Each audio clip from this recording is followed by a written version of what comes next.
मेरी प्रिय माताओं, भाइयों और बहनों, मेरा नमस्कार आप सभी को। आइए जानते हैं कि बसंत पंचमी का त्योहार क्यों मनाया जाता है। बसंत पंचमी या श्री पंचमी हिंदुओं का त्योहार है। इस दिन विद्या की देवी सरस्वती, कामदेव और विष्णु की पूजा की जाती है। ये पूजा विशेष रूप से भारत, बांग्लादेश, नेपाल और कई राष्ट्रों में बड़े उल्लास से मनाई जाती है। इस दिन पीले वस्त्र धारण करते हैं। शास्त्रों में बसंत पंचमी को ऋषि पंचमी से उल्लेखित किया गया है, तो पुराणों, शास्त्रों तथा अनेक काव्य ग्रंथों में भी अलग अलग ढंग से इसका चित्रण मिलता है। प्राचीन भारत और नेपाल में पूरे साल को जिन 6 ऋतुओं में बांटा जाता है, उनमें बसंत लोगों का सबसे मनचाहा मौसम है।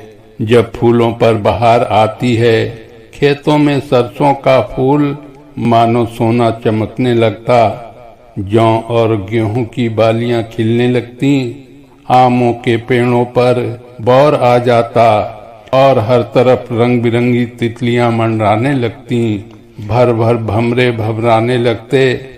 बसंत ऋतु का स्वागत करने के लिए माघ महीने के 5वें दिन एक बड़ा उत्सव मनाया जाता था, जिसमें विष्णु और कामदेव की पूजा होती है।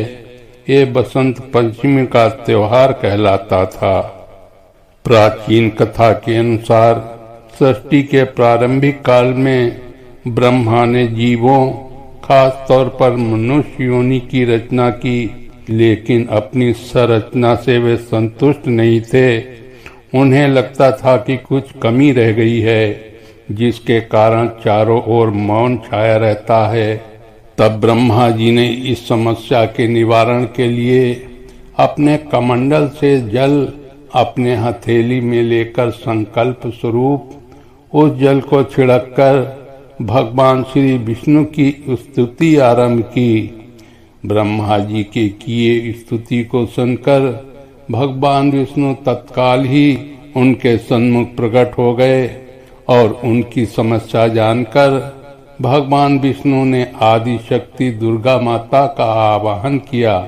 विष्णु के द्वारा आवाहन होने के कारण भगवती दुर्गा वहां तुरंत ही प्रकट हो गईं। तब ब्रह्मा एवं विष्णु ने उन्हें इस संकट को दूर करने का निवेदन किया। ब्रह्मा जी तथा विष्णु की बातों को सुनने के बाद उसी क्षण आदि शक्ति दुर्गा माता के शरीर से श्वेत रंग का एक भारी तेज उत्पन्न हुआ, जो एक दिव्य नारी के रूप में बदल गया। वो स्वरूप एक चतुर्भुजी सुंदर स्त्री का था, जिनके एक हाथ में वीणा तथा दूसरा हाथ में वर मुद्रा थे। अन्य दोनों हाथों में पुस्तक एवं माला थी।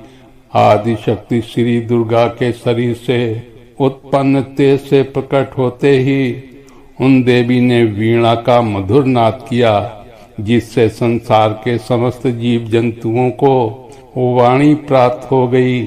जलधारा में कोलाहल व्याप्त हो गया। पवन चलने से सरसराहट होने लगी। तब सभी देवताओं ने शब्द और रस का संचार कर देने वाली उन देवी को वाणी की अधिष्ठात्री देवी सरस्वती कहा।